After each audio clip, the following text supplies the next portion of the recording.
Deus abençoe a sua vida poderosamente. Mais uma vez estamos aqui para trazer uma palavra ao seu coração, à sua vida como um todo, acreditando que Deus, como sempre, Ele fala, continuará falando conosco nesta noite muito especial, essa noite que Deus escolheu para nós, essa noite que Deus escolheu para que eu e você pudesse refletir e meditar nas Sagradas Escrituras. Nós vamos ler hoje em Lucas, capítulo de número 18 e versículo 18, que diz assim: Certo homem de posição perguntou-lhe: Bom mestre, que farei para herdar a vida eterna? Respondeu-lhe Jesus: Por que me chamas bons? Ninguém é bom senão um, que é Deus. Sabe os mandamentos? Não adulterarás, não matarás, não furtarás e não dirás falso testemunho. Honra teu pai e a tua mãe. Replicou ele: Tudo isso tenho observado desde a minha juventude. Ouvindo Jesus, disse-lhe: Uma coisa ainda te falta. Vende tudo o que tens, dá aos pobres, e terás um tesouro nos céus. Depois vem e segue-me. Mas, ouvindo ele essas palavras, ficou muito triste, porque era riquíssimo. O nosso tema de hoje é decisões que não podem ser adiadas. Você sabia que nós somos o resultado de nossas decisões? Você sabia que planejamentos, sonhos, ideias valem muito mais do que decidimos? É o que determina o nosso futuro? Você é uma pessoa determinada? Você é uma pessoa que não adia suas decisões? Vamos fazer uma reflexão, vamos meditar então nesta palavra, e essa palavra do mancebo rico em algumas epígrafes, em outras traduções está dizendo jovem rico, né? E nós vamos a partir de então fazer uma análise, é claro, cristocêntrica, uma análise baseada na palavra de Deus, uma reflexão sobre a mesma, tendo em vista que eu acredito que aqui nós temos muito conteúdo, muito mesmo. Muito conteúdo para que nós possamos debruçar diante deles e ter um entendimento mais clarividente do que essa passagem, a grosso modo, quer nos dizer. Em primeiro lugar, nós precisamos saber e também dizer que este era um jovem muito rico, né? Um jovem que foi conhecido como mancebo rico, né? Ele não foi capaz de decidir e perdeu-se para sempre. Um jovem que ouviu o mestre a proposta, né? A proposta é que o faria feliz, é claro, nessa vida e na eternidade, e ele não deu crédito à proposta de Jesus. Ele procurou a pessoa certa, no momento certo, fez a pergunta certa e ouviu a resposta certa, mas tomou a decisão errada. Isso é muito sério, né? Então, você é capaz de recordar a última vez que deixou de tomar uma importante e acertada decisão? Pergunto. Eu menciono a seguir, então, algumas das mais acertadas decisões que toda pessoa precisa tomar nesta vida. E são todas elas decisões que não podem, definitivamente, não podem ser adiadas. Número 1, a decisão de conhecer a Cristo. Filipenses capítulo 3 e versículo 10, e também Oséias capítulo 6 e versículo 3, que diz: Conheçamos e prossigamos em conhecer ao Senhor. Algumas pessoas têm me perguntado assim: pastor, como que eu faço para me conhecer a Cristo? E eu sempre digo que existe, claro, várias maneiras, mas uma delas é lendo os evangelhos sinóticos, Mateus, Marcos, Lucas e João. João escreve para a igreja, Lucas escreve para os gregos, Marcos escreve para os romanos e Mateus escreve para os judeus.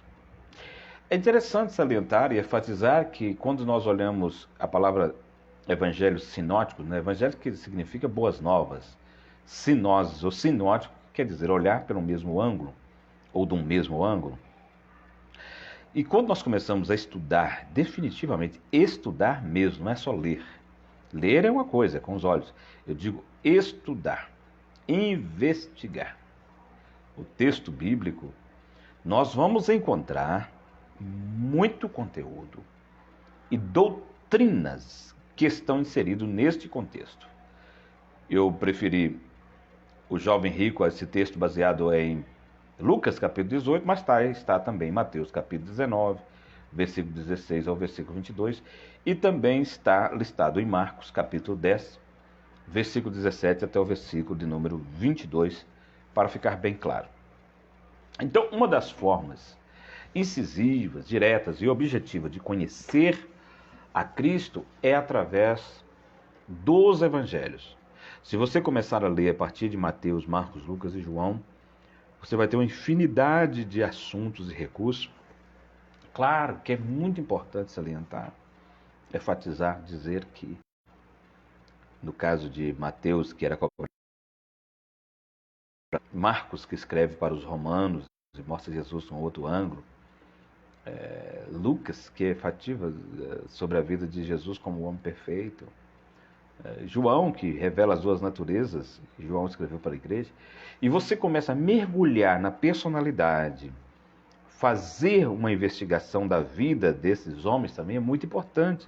Quem eram eles, onde eles moravam, né? A família deles, etc. Eu digo para aqueles que gostam de efetivamente mergulhar nas escrituras sagradas, né? Então, a primeira decisão que nós estamos falando aqui é a decisão de conhecer. O inferno está cheio de pessoas que não se interessam pela pessoa de Cristo. Existem milhões para os quais jamais sobre um minuto pararia para ir a um culto ou à igreja, para ouvir um sermão, para ler a Bíblia, etc, etc. Isso é um fato. Tais pessoas costumam ser profundas conhecedoras de tudo o que acontece no mundo. Vive permanente atualizadas, mas ignoram Jesus. Se a pessoa conhece tudo, mas desconhece Jesus, na verdade ela não conhece nada, não é? Pois a Bíblia diz assim, né? Se a pessoa conhece, por exemplo, Jesus e não conhece muita coisa, essa pessoa conhece a tudo. A Bíblia diz que nós não devemos adiar a decisão de conhecer a Jesus. Por quê? Porque os ímpios serão lançados no inferno e todos que se esquecem de Deus. Salmo de número 9 e versículo 17. Todos que esquecem de Deus. Então, o que é uma pessoa ímpia? Alguém pode perguntar. Porque existe a pessoa pia, mas existe a pessoa ímpia. O ímpio é aquele que anda de costas para Deus, que não é reto, que anda em caminhos tortuosos, pecaminosos, etc. O pio é aquela pessoa separada, consagrada, que anda em retidão, né? A Bíblia fala de Jó, que era um homem reto. Isso é muito interessante. A gente pesquisar mais também sobre os homens retos que a Bíblia menciona. Olha só, por aí nós já temos aí vários e vários conteúdos para a gente estar refletindo, meditando, prescrutando, etc. Vamos lá.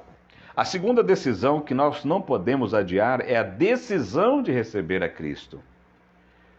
João capítulo 1, versículo 12. Receber a Cristo é algo individual e deve ser sempre uma decisão consciente. Enquanto Satanás usa de violência para possuir e dominar as pessoas, o Senhor Jesus declara: eis que estou à porta e bato. Olha que lindo, né? Que sensibilidade, que coisa maravilhosa. Então, observamos, por exemplo, que Apocalipse 3:20, ele diz assim: se alguém ouvir e abrir, entrarei. Que postura elegante do Senhor. Ele respeita as decisões de cada um. Somente quem recebe a Cristo alcança o direito de ser filho de Deus. Não se trata apenas de receber a Cristo em sua casa como Zaqueu, conforme Lucas capítulo 19, mas recebê-lo no coração, o lugar onde o Senhor deseja fazer morada. João capítulo 14, versículo 14, ou melhor, versículo 23, digo. Terceira decisão, a decisão de amar a Cristo. João capítulo 14, versículo 15. Ninguém pode amar outro por pressão. Você sabia? Você sabia que Deus é o amor? Que é uma das formas de Deus se revelar a nós é através do amor?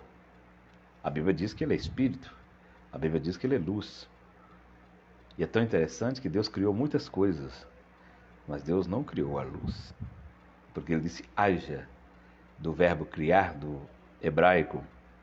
Deus tirou de dentro dele a luz, porque Ele é a própria luz. É claro que eu não estou falando simplesmente da luz cósmica, e nem tão somente da luz espiritual. Eu estou falando dessa luz da vida, essa luz que irradia, que brilha, etc. Nós poderíamos falar em outro tema sobre as diferentes matizes da palavra luz, ok? Então vamos lá. Mas quem decidiu conhecer a Cristo e recebê-lo no coração, intuitivamente, será constrangido a amá-lo. Nosso amor a Cristo é um fruto do seu amor por nós primeiro. O apóstolo João escreveu: nós o amamos a Ele porque Ele nos amou primeiro, na primeira epístola de João, capítulo de número 4 e versículo 19. Amar a Cristo nos abre a porta para a posse de exuberantes tesouros espirituais. Aquele que tem os meus mandamentos e os guarda, esse é o que me ama. Aquele que me ama será amado de meu Pai, e eu amarei e me manifestarei a Ele. Olha que coisa linda, isso é uma promessa. A Bíblia é repleta de promessas. Aqui está uma promessa: eu amarei e me manifestarei a Ele. Quarta decisão, a decisão de pertencer a Cristo. Primeira epístola de Paulo a Coríntios, capítulo 1 e versículo 30, que diz assim, nessa quarta decisão que aqui eu menciono, a de pertencer a Cristo, ou seja, firmar um compromisso com Ele. Você tem um compromisso com Cristo?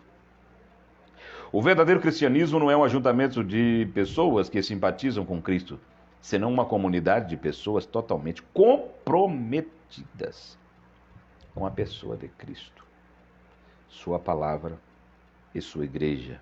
Pertencer a Cristo envolve manter comunhão com Ele, depender de seus ensinamentos, obedecer às suas ordens. Pertencer a Cristo é uma decisão que nos separa dos compromissos com o mundo de concupiscências. Nos leva a uma senda de santificação, porque ninguém pode servir a dois senhores, como declarou o Mestre em Mateus, capítulo 6, versículo 24, e Lucas, capítulo 16, versículo 13. Pertencer a Cristo significa fazer parte da família de Deus.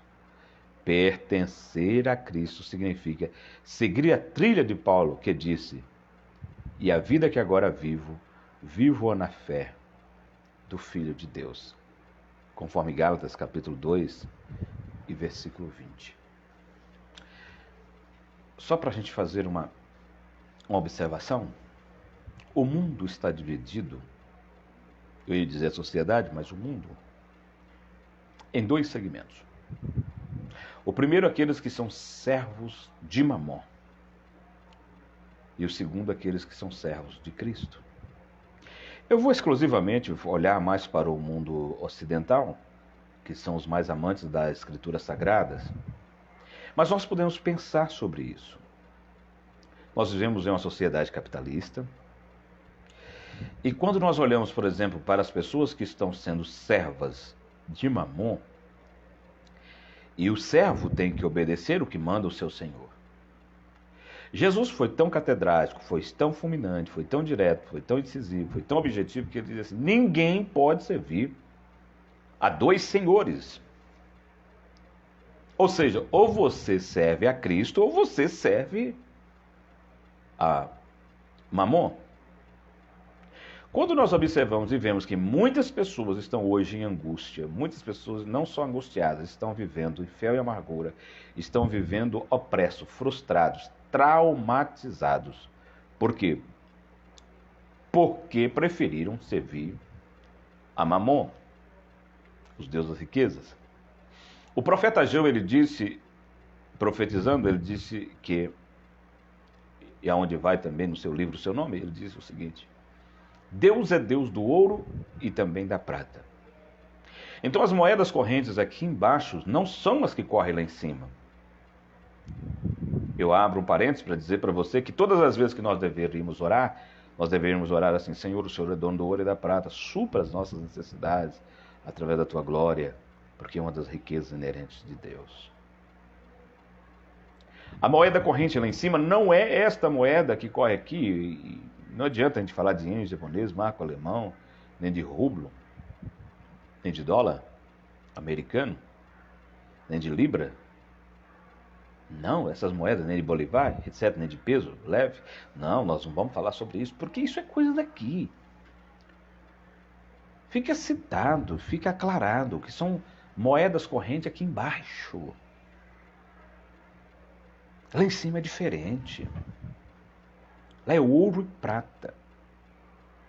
É claro que se eu fosse falar do simbolismo disso, eu poderia fazer uma aplicação, mas eu estou simplesmente citando para você pensar que, e analisar e refletir comigo, que tem muitas pessoas servindo ao seu Deus, Mamon. E são milhões e milhões de pessoas que vão para o inferno porque servem ao Mamon. Porque não é possível servir aos dois senhores ao mesmo tempo. Reflita sobre isso. Você conhece algumas pessoas que são servos de Mamon? Conhece? Você conhece algumas pessoas que são servos exclusivamente de Cristo, que são comprometidos com Ele? Nós vivemos essa polaridade, essa polarização, esses dois grupos efetivos de pessoas. E por isso, muitos estão perdendo a Cristo. Muitos já perderam, muitos estão perdendo, outros perderão, mas a decisão, a mensagem que eu trago é a decisão que não pode ser adiada. A decisão de estarmos comprometidos com Cristo e sua palavra, porque não é possível servir a dois senhores. Pense nisso. Agora, a quinta decisão, que é a decisão de seguir a Cristo. Eu falei de pertencer, agora de seguir. Mateus 4,19, as decisões de pertencer e seguir a Cristo são decisões gêmeas. Se a Ele pertencemos, então deveremos seguir-lhe os passos, andar como Ele andou. Eu abro mais uma vez um parênteses para fazer uma aplicação. As maiores faltas hoje, existenciais, psicológicas e também espirituais, são faltas porque essas pessoas não decidiram seguir e pertencer a Cristo. Se você tomar a decisão de receber a Cristo, seguir e pertencer a Cristo, não, eu te asseguro, não te faltará absolutamente nada. Não te faltará paz. Não te faltará uma consciência efetiva. Você não vai viver num torvelinho, sem direção, sem decisão, sem determinação. Porque todas as pessoas que estão nesse torvelinho que eu estou falando, que é direção, decisão e determinação, que não sabem o que querem, porque não tem acessibilidade do Espírito para ter direção, não tem sabedoria do Espírito para ter decisão, não tem poder de Deus para determinar, essas pessoas vivem numa rede de moinho e não sabem a quem serve. Eu penso que uma das maiores tristezas de uma pessoa que se diz cristã é ela não conhecer o seu Senhor efetivamente. Não fazer distinção da voz dele e da voz do seu inconsciente e da voz da periferia, etc. Não é possível que você vai dizer se é Deus ou se é o diabo que está falando. Não é possível. Você precisa ter a consciência, não vou dizer nem sapiência, não, a consciência de quem é que está falando. Porque a voz dele é inconfundível. A voz de Cristo é inconfundível. E a voz de Cristo, ela direciona. A voz de Cristo, ela prescruta. A voz de Cristo acalma as tempestades.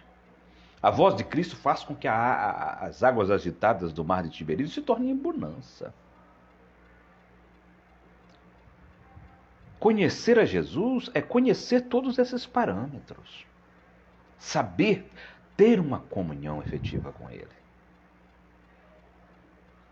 E a partir daí você caminhar, mas caminhar sabendo com quem você está nessa jornada.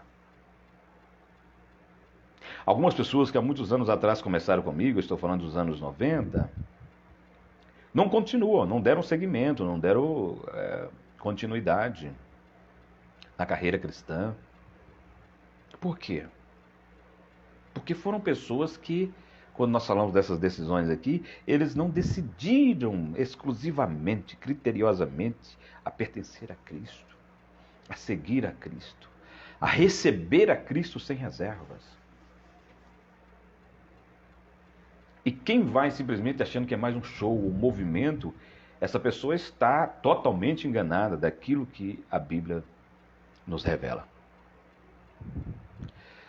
Seguir a Cristo, então, a decisão de seguir a Cristo em sexto lugar,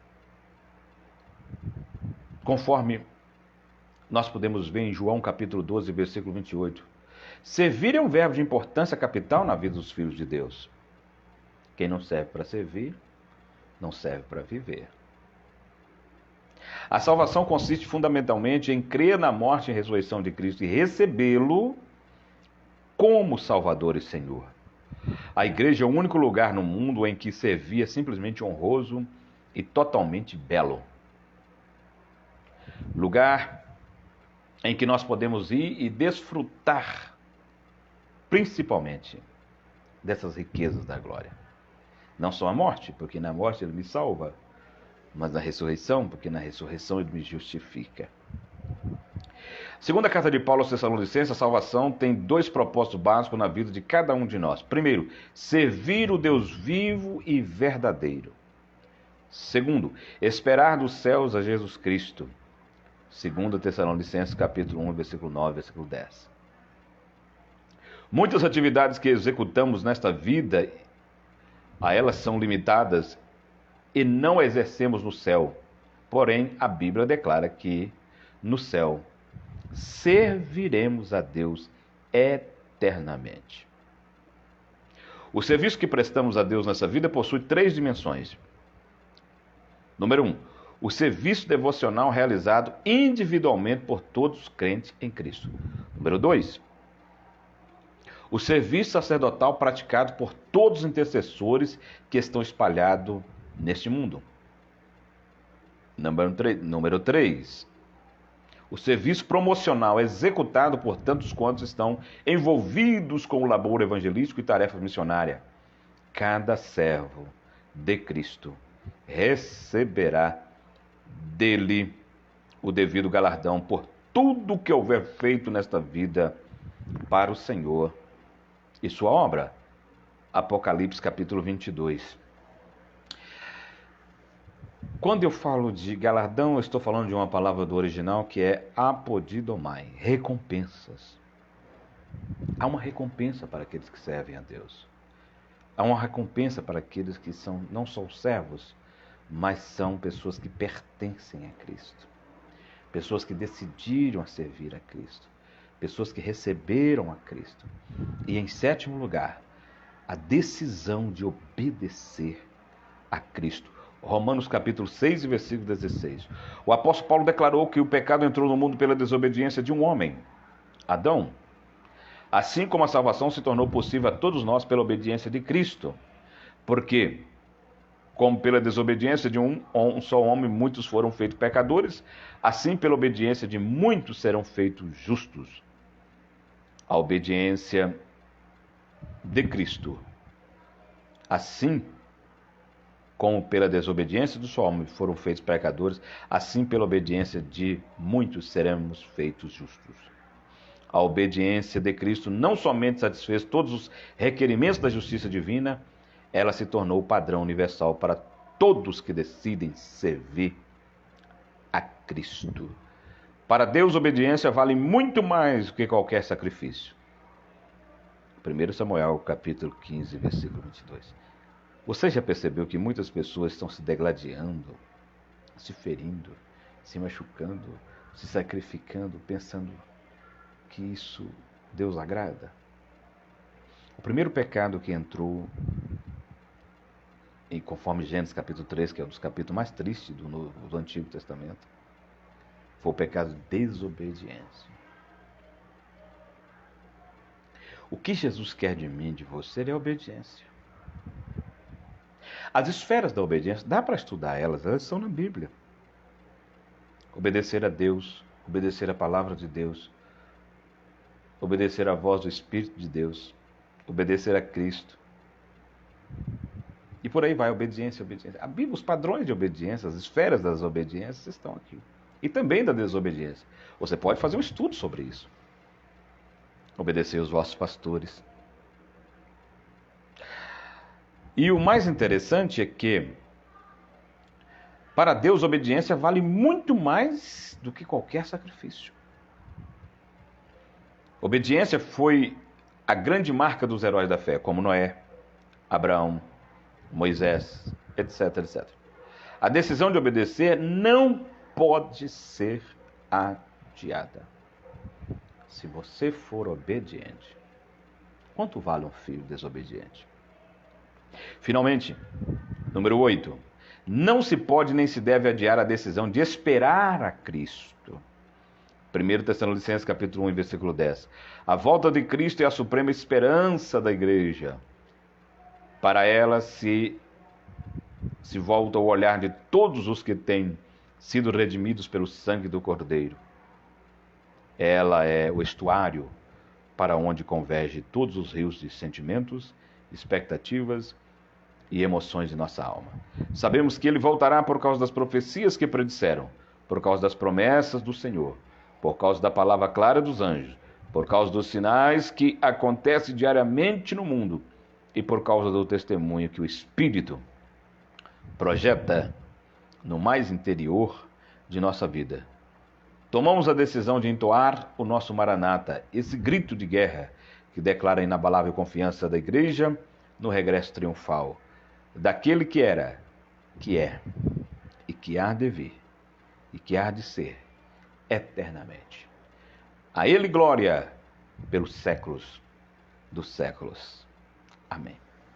Eu vou orar pela sua vida, suplicando de Deus que você tome essas decisões e que não adie nenhuma delas. Se você ainda não foi, faça uma visita ao Clube de Autores. Nós temos 3 livros publicados. Um deles é a respeito de Israel, mito ou milagre, A Verdade sobre Tatuagem Piercing e Claustrofobia ou Koinonia. Estamos trabalhando para mais um tema. Breve, um grande lançamento. Nos segue também nas outras redes sociais, como no Insta e também no Vermelhinho, que é no canal YouTube. Ok? TikTok também nós temos PR Edivaldo Miranda. Nos segue lá. Deus abençoe a sua vida abundantemente. Eu vou estar orando por você nesse momento para que os seus projetos, seus ideais, seus sonhos se concretizem para a glória de Deus. O William chegou aí.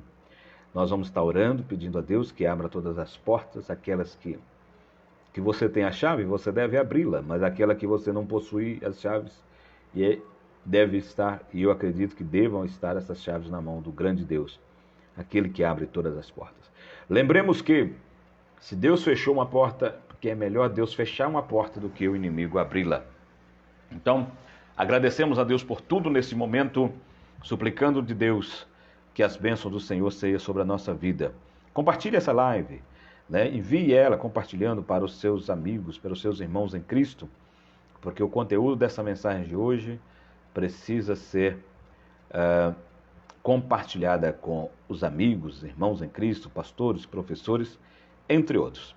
Oremos, Pai, no nome de Jesus, nós suplicamos a Tua bênção para todos e cada um, aqueles que posteriormente vão estar ouvindo, Senhor, e vendo esta mensagem, que o Teu bom Espírito possa estar comungando, possa estar falando, possa estar trabalhando na vida de cada um, Senhor, e aquelas portas que eventualmente possam estar fechadas, que o Senhor possa abri-las nesse exato momento.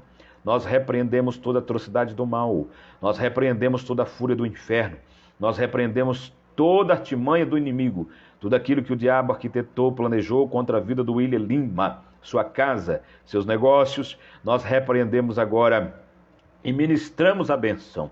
ministramos a cura, ministramos o teu favor, a tua graça, o poder do teu Espírito Santo.